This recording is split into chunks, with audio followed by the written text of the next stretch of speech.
FundCanna provides access to debt, which really leads to liquidity, unlocking a bunch of things, but mainly the ability to purchase or for working capital, but purchase at scale and get extended terms that the client dictates. Cannabis in particular, yes. Access is very limited.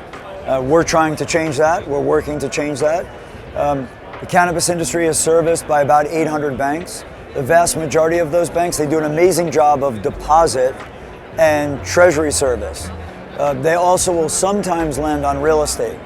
But the need for working capital, for liquidity, for inventory financing, that is not really serviced by banking, and that's what FundCanna serves to do. I've been in lending for 20 years, consumer and commercial. And what I've always noticed is there's underserved or underbanked populations. In consumer, widespread. In traditional small business, non-cannabis, also widespread. The approval rate outside of cannabis is only 20 to 25% for traditional small to medium-sized business. During the pandemic, I noticed that cannabis was deemed essential at a time where traditional business was not, and therefore they were closed. So it led me to look into how were they banked and what was their access to capital, what did the product look like, and what I saw was a huge need. And so I started researching, spent a year studying supply chain and access to capital, and in the summer of 21, jumped in with both feet. We do not work with startups. Very important to explain why, briefly, but the reason is it's impossible for us to adequately underwrite a business that has no history. So you have a tendency with a business plan, you need money. That is the right time for equity, the wrong time for debt. You don't want to over-lever yourself before you even begin. But existing businesses, for growth, is a primary use. For purchasing and creating extension of terms, predictable inflow and outflow of money, that's really the primary use of the capital that we offer. We look at a lot of things, but really inflow and outflow of money, what you'll find is, so you asked the question specifically, what's an indicator of pending success? When a company is locked by outlay of capital and then waiting on a revenue event. So I'm going to give it a specific example. Let's say a manufacturer buying flower or biomass, turning it into distillate. They lay out money, and then let's say their process, inclusive of lab testing and packaging, let's say it's 4 months. They lay out $250,000 to buy flower. That money is locked for 4 months. Then they have a revenue cycle. They sell that finished product for X.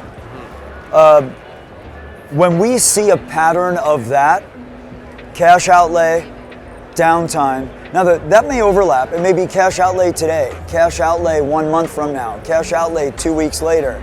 And then this cycle of delayed revenue, that's usually a sign that liquidity would help with a breakout. They can place bigger orders because they're not hamstrung by their capital being locked down, COD industry, right? And so for us, when we see that, that's usually an indicator that capital infusion, liquidity would unlock their ability to grow. And so we're looking at that less for us in terms of serviceability, but more for a sign that we believe our capital will fuel growth. But there are opportunities for working capital where they have tax bills, they have payroll and an unexpected expense. That happens in all industries, not just cannabis. I think this narrative within cannabis, there's too much doom and gloom in the narrative because candidly, it's not that it's not hard. It is hard. I want to acknowledge that. It's very hard. But there are so many aspects of this industry that are thriving or that are stuck, that can be unlocked. And this mass extinction event that they said it was going to happen in 20, then 21, then 22, now in 23. And all this while, we've seen the ability for the operator to persevere. a very strong operating base in this industry. Now there's some businesses that are hanging on, right? But the vast majority of the people that we see, they're not in that position. They're really in a pretty solid position. They don't feel it because they're stuck. The cannabis operators, many of them were illicit before the legal market came on. Many of them got in after. But it's very rare that they've not operated or they haven't been involved in business prior. I think the lack of experience that we've seen is their lack of experience in leveraging debt. Debt is viewed as a bad word for this industry. But if you look around outside of cannabis, there isn't an industry on earth. They all go through cycles. They all go through periods of regulation and restriction and macroeconomic issues, but they're all leveraging debt. And so I don't think it's a lack of experience. I think it's a lack of desire or willingness to embrace things that are new and uncomfortable out of an understandable place of concern. And it's because things have been hard from day one. And they remain hard.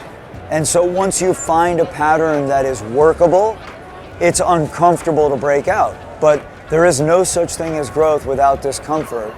And I say we as an industry, if we as an industry are willing to take a good look at things and dip our toe, we don't have to dive in all the way, right? But dip our toe in trying new things and expanding our approach, I think the industry will continue to grow and do well. But just as in every other industry, not every operator is strong at what they do, right? There are strong operators, there are mediocre operators, and there are poor operators. That's true in every industry, not just cannabis. But everybody but the poor operators, there's room for everybody. The poor operators eventually will be filtered out. But again, that's true in restaurants, it's true in retail, that exists everywhere. And I'm gonna be raw for a minute, not politically correct. The way each state operates their respective licensing and the way taxes work, both at the state and the federal level, that is what is leading to so many operators living crop to crop. When we're talking about cultivators, right? In a manufacturer, it may be order to order, right? At the retail level, it may be month to month, right? But in all cases, we as an industry, we're overtaxed. We have disparity in the way we license between a grower and a retailer. It's like if we had auto manufacturers making 50,000 cars, but we only license one dealership to sell them. There'd be an oversupply, right? And so here you look at California, we have a lot of cultivators licensed, not enough retailers. To have to pay tax on every dollar of revenue you bring in without any sensitivity to the cost of goods that are being sold, it's inexcusable.